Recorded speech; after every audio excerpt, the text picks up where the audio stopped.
que Cristian, ¿tú eres papá o eres mamá? Es una excelente pregunta.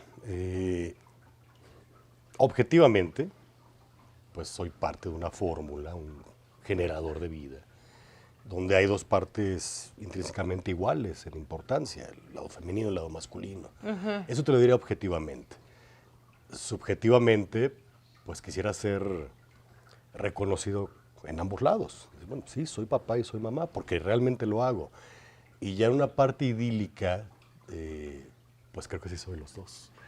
Es una parte interesante en la sociedad actual, salir a la calle y decir soy papá, mamá, porque la forma en cómo te observa la gente es curiosa. Ah, yo tengo en mi formulario esa pregunta, pero el Cris ya se me fue mucho más adelante, porque dale. yo tenía esa pregunta, ¿cómo exactamente? Yo creo que vamos a comenzar con esto, con el tema social.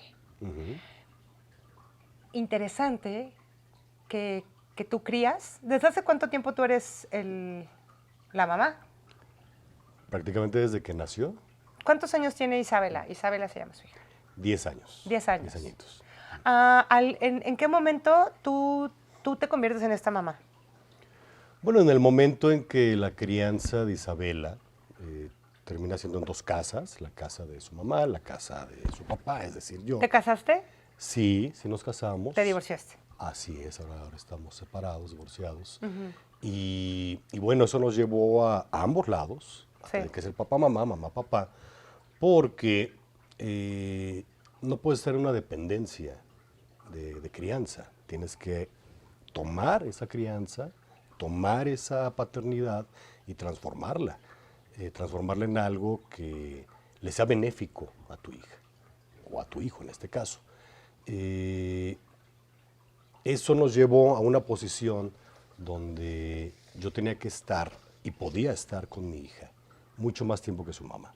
Por mi trabajo, por mi situación en aquel momento laboral, económica, yo podía estar con mi hija. No tenía que ir a una oficina, no tenía que rendirle cuentas a alguien. Sí, o sea, tenías el tiempo. Totalmente, tenía el tiempo y los recursos, y eso me llevó a plantear ese esquema. Oye, yo me quedo con Isabela toda la semana y Bela los fines de semana. ¿Qué diferencia hay, igual que tú eres bastante culto, qué diferencia hay entre maternaje y paternaje? O paternidad y maternidad, que es lo mismo. Bueno, me parece que ahí estamos hablando de visibilidad, únicamente de visibilidad. Ciertamente paternaje y maternaje son conceptos sociales.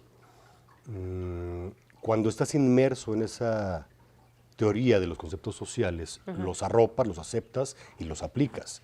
Desde mi perspectiva y por mis condiciones de vida, no tuve un modelo tan preciso de lo que era una paternidad y una maternidad. Esto es porque yo no crecí con un padre y crecí con una madre que tenía que ser proveedora y que no me podía dar el tiempo. Eso a la larga lo tomé como algo positivo para mi vida.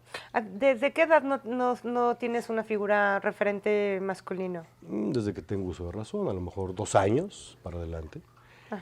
Eso... ¿Tu papá qué fue? ¿Se divorció? ¿Se murió? ¿O Se fue por cigarros, divorciaron. como muchos en esta cultura? Se divorciaron. Se divorciaron. Sí, una mezcla de cigarros y divorcio. Sí. Y entonces eso lo puedes transformar en algo positivo o algo negativo. Puedes ir lamentándote por la vida, diciendo es que no tuve padre. O puedes tomarlo y tomar la decir, sabes oportunidad. que yo no quiero repetir un patrón un poco cercano, ¿no? Y no tienes que romper el patrón, simplemente no lo tienes. Es bueno, ok, soy cera blanda, voy a moldearme y voy a tomar la oportunidad de hacer una paternidad nueva para mí. Y me parece que ha funcionado, porque puedo conjuntar las dos, padre y madre a la vez. Yo creo que estaría bien interesante, vamos a ver si después nos metemos al diccionario de la Real Academia de la Lengua para ver cuál es la diferencia, que yo creo que propiamente ha de ser en término, porque así es, todo es muy primitivo, ¿no? Ha de ser en masculino, femenino. A eso se va a resumir, ¿no? Pater, mater. Sí. No hay mayor misterio. ¿Cómo llevas tu día a día para crear y trabajar? Bueno, Eh, en casa todo es muy artístico. Isabel es muy artística. Entonces, me parece que lo tomo musicalmente. Porque debemos de llevar una melodía, una armonía, un ritmo, para que ambos podamos desarrollar lo que tenemos que desarrollar. Por mi parte, mis actividades, por la parte de Isabel, las suyas. Entonces llevamos ese ritmo muy preciso y tengo que buscar, repito, la armonía. Porque al final del día ella es una niña y yo soy un hombre. Cada uno tiene distintas ansiedades, distintas necesidades.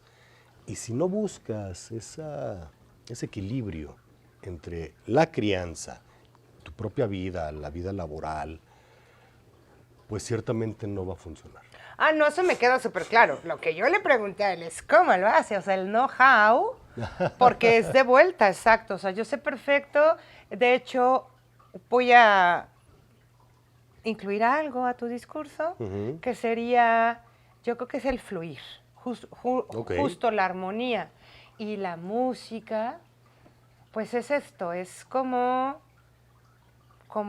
fluir, como easy going, ir dejando, siempre desde el temple y desde el amor, pues las cositas van fluyendo, pero más allá de esto que yo misma comulgo contigo, yo quiero que tú cuentes un poco que tu modelo de educar es que Isabela no va a una escuela. Correcto. ¿No?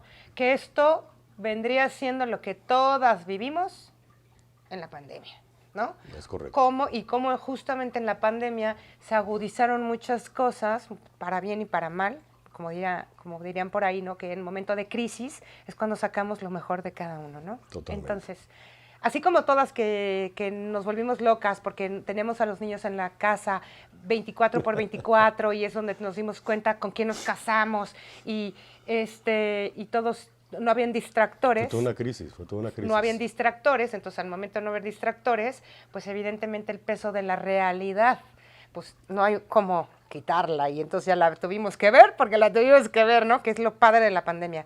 ¿Cómo lo haces para que tú puedas hoy estar aquí con nosotros e Isabela está, no sé, pregunta, con una nana en una escuela? ¿Qué herramientas tienes de ayuda? Bueno, ciertamente creo que la mejor herramienta es la independencia que está logrando Isabela. Como bien mencionas, ella no va a una escuela. Pero antes, cuando era chiquita, y los biberones y los pañales, y Pues tema... es que yo me iba con mi hija donde tenía que ir. ¡Wow! ¡Qué Me la belleza! llevaba a las reuniones de trabajo y nunca fue mal recibida. Al Tenía que ir con contrario. directores o dueños de empresa, yo me dedico a la tecnología. Y pues la sentaba a un lado de mí. La sentaba a un lado de mí y eso le provocó a ella un mejor approach con la gente adulta. Por supuesto. Indudablemente se desarrolló muy bien. Y ahí es donde digo la independencia. No, y ¿sabes también qué? Que desde chiquitas, porque yo también tengo niña, tienen la palabra trabajo como junto con pegado con jugar. Y está padre. Sí, no, totalmente. Pero bueno, sí podías, conforme tu profesión y tu trabajo, integrarla. Totalmente. Ahí está la respuesta, la integrabas. Totalmente, había una integración, ha logrado una independencia. En el momento adecuado, que yo pensé que era adecuado, comencé a dejarla sola. ¿En qué momento? ¿A qué edad? Entre 6 y 7 años. Conectada. Es que verdad que sí, 6, 7 años. Yo por eso digo, bueno, a mí, o sea, me quedan... No, antes era cárgate a tu niña y vete, ¿no? Exacto. No había de otra. Exacto. Cárgate a tu niña y vete a hacer lo que tienes que hacer. Y tienes que dejar algunas cosas, situaciones... Vaya, no vi una película de adultos durante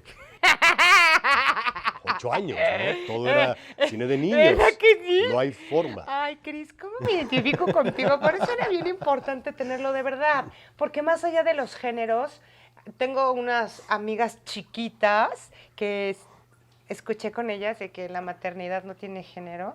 Y aquí lo estamos viendo. Entonces, a ver, Cris, vámonos de lleno con lo que tú sabes mucho. Venga. ¿Qué es la filosofía, Cris? La filosofía. Bueno...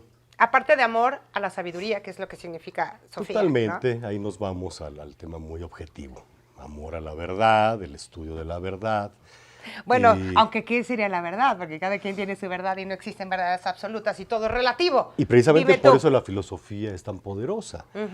Porque al final del día el ser humano puede tomar recovecos y resquicios y decir, es que yo tengo mi verdad. Claro. Me parece que es un camino muy sencillo el día de hoy, decir que cada quien tiene su verdad. Verdad hay una verdad, sin embargo, alcanzarla es harto complejo. No es sencillo llegar a esa verdad. Y la filosofía exige disciplina, exige trabajo, exige esfuerzo, exige sobre todo apertura de mente. Claro. Porque la construcción mental que te generan desde que eres niño hasta que eres adulto Sí, in the es box, muy difícil. ¿no? Totalmente. O sea, es muy cuando difícil. te sales de la caja, ¿no? Totalmente. Entonces la filosofía termina siendo un estilo de vida. Todos filosofamos en algún momento. La filosofía no trata más que de dos personas racionales conversando sobre algún tema. ¿Eso es filosofía? De cierta forma filosofamos. Oye, ¿y si no hay gente racional, entonces no se puede Entonces filosofar? no hay filosofía. Bien, ¿vieron? No existe la No existe la filosofía. filosofía porque no se ocupa el raciocinio. Totalmente. El ser humano necesita ser racional, pensante, inteligente e inclusive necesita instinto para poder hacer filosofía. ¿Qué es la teoría de la sociedad? Bueno, esa pregunta es interesante. Voy a tratar de resumirlo. Evidentemente, el Cris, ¿no crees que tenemos mucho tiempo, Cris? Voy a tratar de resumirlo. ¿Eh? La teoría de la sociedad Ajá. es esa teoría social omniabarcadora que intenta de alguna forma explicar qué es la sociedad. Es muy complejo porque estamos hablando desde puntos antropológicos, a lo mejor perdidos en el tiempo, hasta la era actual. Nos vamos a la teoría general de los sistemas de Humbert Allan, Faidalla del 68, pasamos por la teoría general de los sistemas autopoéticos, que no trata más de una cosa más que de tratar de entender o de explicar qué es la vida y qué no es la vida. ¿Cómo? Sí. ¿Qué dijo?